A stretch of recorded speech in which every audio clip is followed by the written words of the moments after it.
Donc nous allons parler micro-segmentation. Donc rapidement, effectivement, la partie sécurité aujourd'hui dans l'entreprise est quelque chose de primordial. Il suffit de suivre un peu l'actualité ces dernières années pour se rendre compte que personne n'attaque, quel que soit le système de protection que l'on va mettre en place. Aujourd'hui, on est vraiment exposé à toutes sortes d'attaques et ça commence effectivement par la pénétration d'une machine d'un utilisateur. Ça peut être un utilisateur personnel d'une personne, ça peut être un serveur qui n'a pas suivi le rythme des patchs. Donc c'est une surface d'exposition qui est difficile à maîtriser et qui se termine par effectivement de l'exfiltration de data qui est la donnée la plus importante de l'entreprise, celle qui expose tous ses utilisateurs à l'extérieur. Donc on a vraiment aujourd'hui des attaques qui ont gagné en complexité et qui sont très très difficiles à contenir. Donc on essaie de mettre à disposition dans les différentes plateformes des mécanismes qui vont permettre de sécuriser au mieux, au maximum, l'informatique, vraiment l'environnement informatique. Donc on a vraiment maintenant des attaques qui ont évolué d'attaques nommées vers des attaques multitâches, on appelle ça. On a vraiment une surface d'exploitation, une surface qui est de plus en plus importante, qui est de plus en plus difficile à maîtriser, puisque notamment la partie patch des serveurs, c'est quelque chose de très compliqué. Aujourd'hui, qui dans son entreprise n'a pas de Windows XP qui tourne pour maintenir certaines choses dans l'entreprise, une application, le fait de pouvoir se connecter à des équipements, de la même façon des Windows 2000, ou en tout cas tout un tas de serveurs ou de machines clients qui sont aujourd'hui plus supportés par l'éditeur, qui ne reçoivent plus de patch de sécurité et qui sont donc des voies d'entrée possibles et faciles pour de l'extérieur, voire même de l'intérieur. Donc, qu'est-ce qu'on constate aujourd'hui? C'est que la brèche initiale est pratiquement inévitable. Donc, l'objectif maintenant, c'est de contenir la.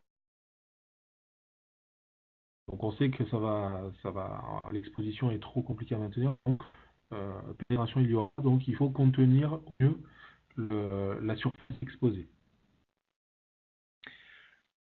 Rapidement ici, l'objectif qui aujourd'hui est vraiment présent, c'est la façon dont on va pouvoir manager tout ça. Comment avoir un outil simple d'accès et la possibilité de manager des environnements de plus en plus larges. On parle de Nutanix amène une plateforme cloud. Elle va grossir avec vos besoins. Et à un moment donné, comment on fait pour maîtriser toute cette partie-là? Comment on fait pour appliquer des règles de sécurité? Comment on fait pour contenir effectivement des brèches de sécurité? Et donc là, pour nous, la solution, c'est vraiment d'amener une solution simple à manager, un point central d'administration qui va nous permettre d'appliquer des règles de sécurité sur tout l'écosystème, sur toute l'infrastructure. Donc, aujourd'hui, comme on le disait au début, le service informatique, toute la plateforme informatique, l'infrastructure est exposée de différentes façons à l'extérieur de l'entreprise, à travers une DMZ, à travers un extranet, à travers différents points de connexion, que ce soit des liens privés ou encore à travers Internet avec des utilisateurs externes, des partenaires, des points de distribution, des magasins de vente, etc. Tous ces points sont autant de points d'entrée possibles dans l'infrastructure et de brèches possibles pour entrer dans l'infrastructure.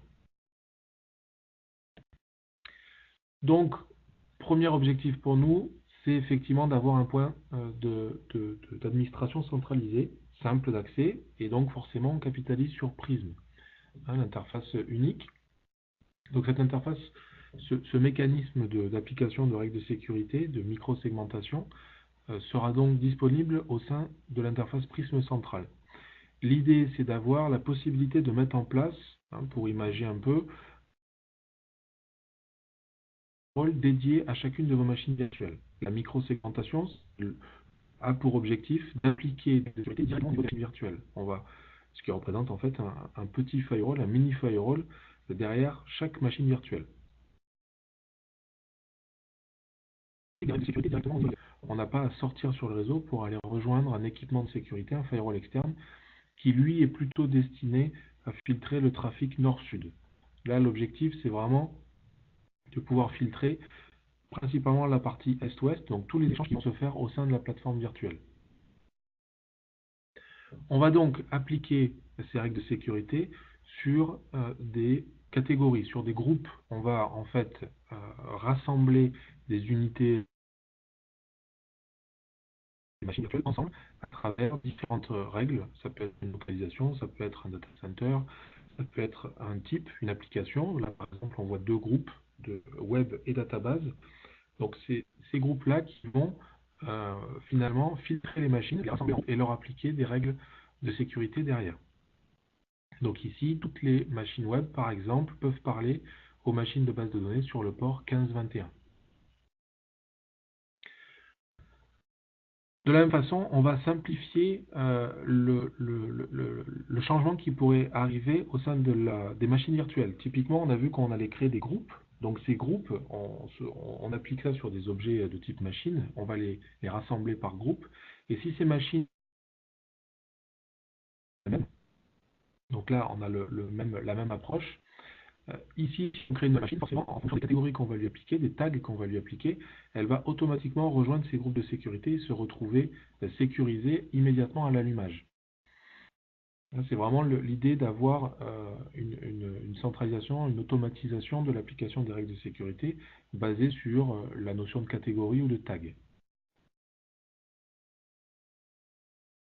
Ce qui est aussi important, c'est qu'au niveau des machines virtuelles, elles vont pouvoir changer dans le temps. Si jamais la machine change d'IP, ça sera transparent pour les règles de sécurité s'appliqueront toujours à cette machine. Alors, autre fonctionnalité que l'on va amener dans la plateforme, c'est la notion de visualisation des flux. Pour vous aider en fait à matérialiser vos règles de sécurité au niveau de vos applications, hein, au niveau d'une application typiquement 3 tiers, ou etc., on va vous amener la notion de visualisation pour voir tous ces flux s'opérer entre les machines. Donc graphiquement, dans l'interface, on va vous montrer des différentes liaisons entre les machines. Typiquement, la partie web qui va parler sur un port spécifique de la partie applicative, ou encore la partie applicative qui parle à la base de données sur un port spécifique, une des machines qui va parler Active Directory pour l'authentification. On va vous matérialiser visuellement tous ces flux. Et typiquement, on de la partie Exchange, donc complexe, avec la notion de access serveur, de client access server, avec de flux différents, de services MT spécifiques. Donc l'idée, c'est de vous amener vers le côté visuel qui détecte vraiment tous les flux entre les différentes machines qui composent l'application que vous allez sécuriser. Ensuite, on a la notion de service chaining. Donc là, le service chaining, pour nous, c'est le fait d'introduire un équipement au milieu. Alors, il y a deux types de fonctionnement pour le service chaining. Il y a dans le flux, donc on se met au milieu du flux, en coupure du flux, ou à côté du flux pour inspecter le flux en mode déconnecté, en fait, sans interrompre le flux en cours. Donc deux modes possibles. On va introduire en fait un équipement que l'on va déployer sur. On évite que vous ayez à le faire manuellement. Donc là, on a des partenaires là-dessus. On va automatiquement déployer les machines qui vont servir à inspecter le flux.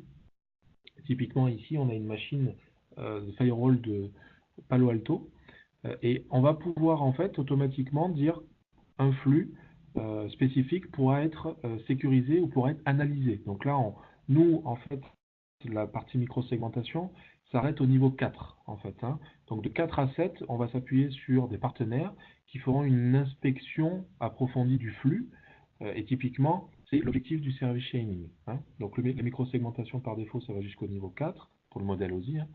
Et ensuite, pour les couches supérieures, on va s'appuyer sur effectivement des partenaires, et typiquement ici Palo Alto ou encore Symantec pour de l'analyse, pour du deep, pour la partie analyse des flux.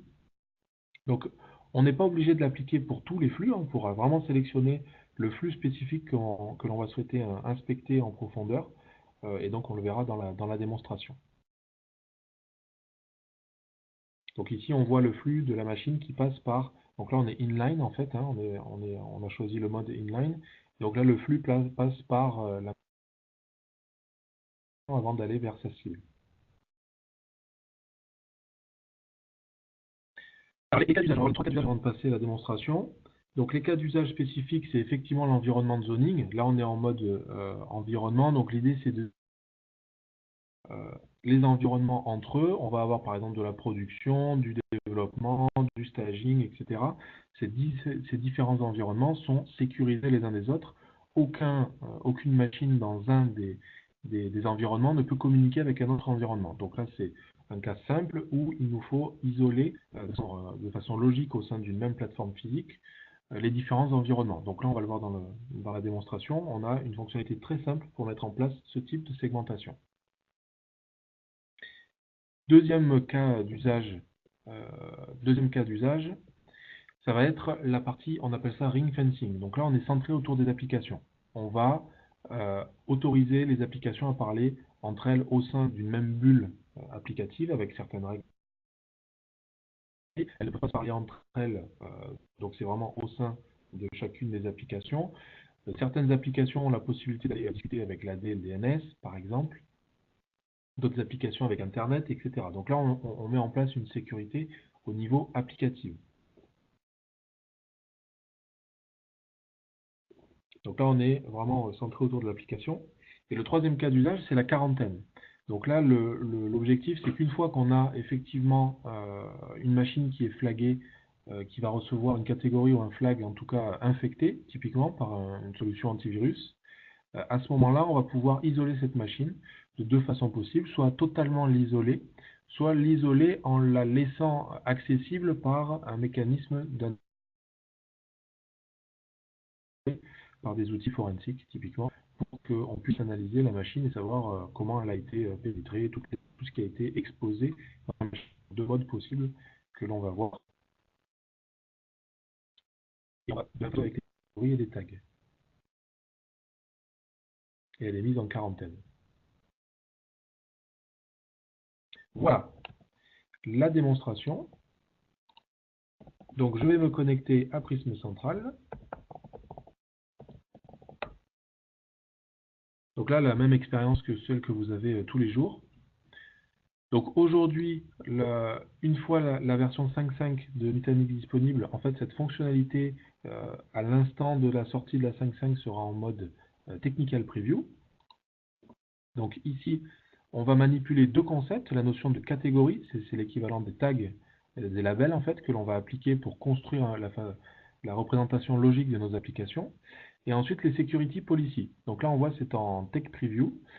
Ça passera en mode full production dans 3-4 mois pour la version 0.1, la 5.5.1 en fait d'Acropolis Operating System. Donc on va commencer par les catégories. Donc les catégories, c'est ce qui va nous permettre de définir la construction logique de nos applications. Donc on va retrouver des catégories système et puis les catégories custom, vos catégories que vous allez créer. Type fictionnel, tiers applicatif, ou encore le type d'application, la quarantaine, l'environnement, donc on disait la différence entre production, dev, staging, etc. Donc là, par exemple, dans la partie tiers, je n'ai que la partie défaut. Je vais créer des nouveaux tiers ici. Donc par exemple, je vais créer le tiers web, le tiers app, et le tiers DB. Voilà. Donc là, j'ai créé des nouveaux tiers. J'ai mes types d'applications ici qui sont déjà définis. Donc ça, c'est ce que je vais appliquer à mes machines, hein. Donc là, moi, je vais travailler sur la partie Hadoop, par exemple. Donc pour les besoins de la démo, je travaillerai là-dessus. Ça ne sera pas vraiment Hadoop parce qu'on va faire du 3 tiers, mais c'est juste pour vous montrer comment on fait effectivement une sélection de groupes de machines. Donc là, j'ai créé mes catégories. Mes catégories donc, sont OK. Maintenant, on va aller regarder les Security Policy. Donc là, les Security Policy, c'est les règles que je suis en train d'appliquer. Donc là, on est sur des règles qui sont déjà existantes, la règle de quarantaine par exemple, où pour l'instant, j'ai aucune machine à l'intérieur. Des règles qui ont été créées par la suite. Et visuellement, on a une représentation de la partie inbound, la partie applicative qui est sécurisée, la partie outbound. On voit le statut. Là, elles sont toutes appliquées. On verra qu'on a deux statuts possibles. la partie appliquée qui tourne actuellement ou la partie monitoring qui est là pour écouter et justement participer à la façon de visualiser les différents flux, etc.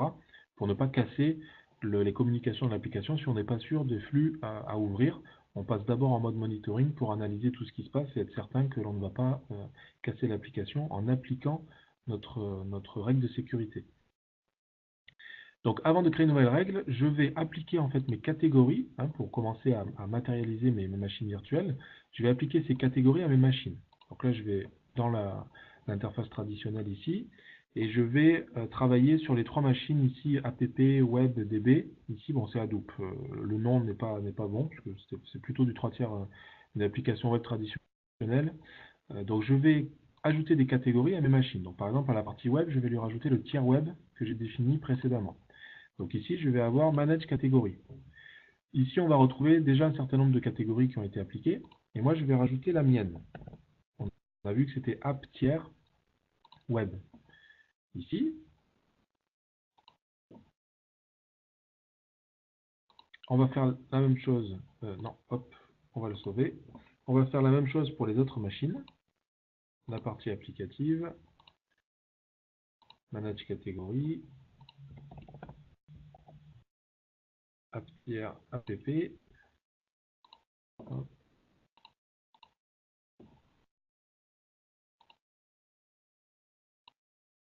La partie DB, je crois que je l'ai déjà faite. Il va rester... Non, voilà.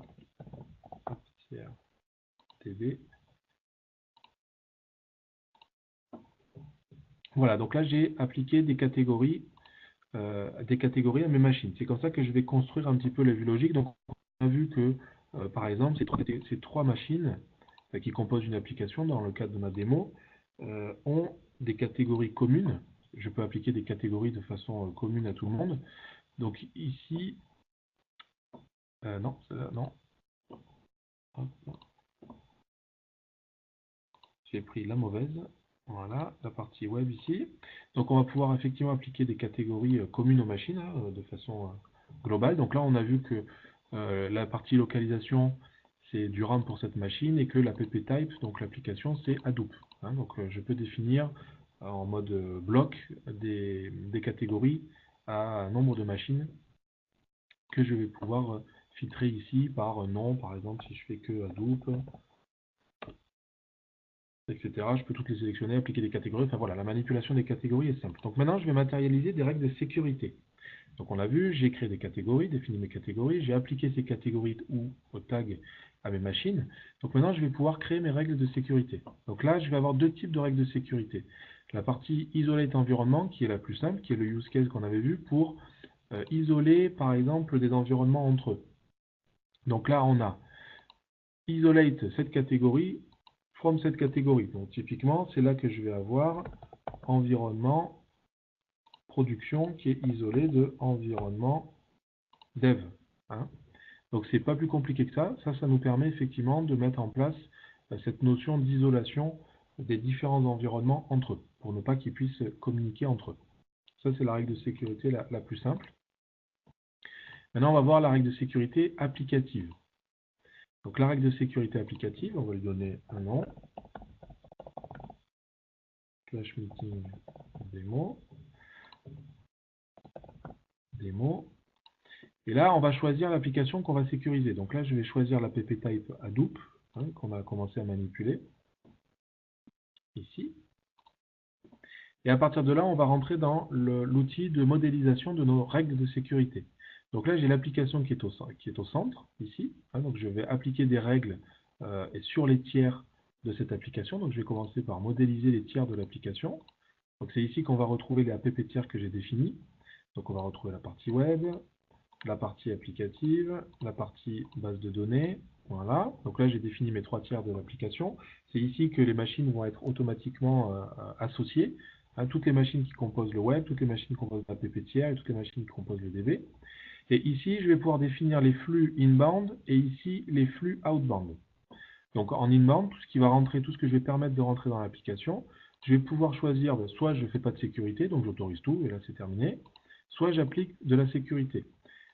Ici, je vais avoir deux façons possibles d'appliquer de la sécurité, soit par catégorie, soit par subnet.